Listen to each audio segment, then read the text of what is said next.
Maayong adlaw mga kaangkol no, basi ganahan mog mga iti sa manok mga kaangkol, fertilizer sa inyong mga tanom diya na available diri. Para tuhay lang PM lang mo sa kuha, ubay-ubay na pud ni. Napo ko'y pusunon ugma pohon. Pangtabunan lang nako di siguro mga 7 ra ka sako ni mga kaangkol na pa diya dapita. Kana panghinluan pa nako na diya dapita. Ubay pud na siguro mo mga isa ka sako na ugma pohon, kana di makita ninyo.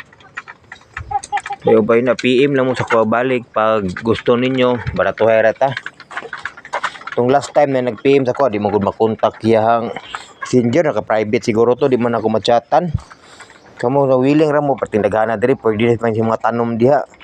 Mga bulak o mga prutas yun sa na diri mga angkol ubay-ubay na pud ni. Sayang man gud magtapok ra pud ni diri. Kung daghan ako tanom ako ani abono pero wala man kayo gud. Mao ra to mga angkol, daghang salamat o happy farming sa inyong tanan diya.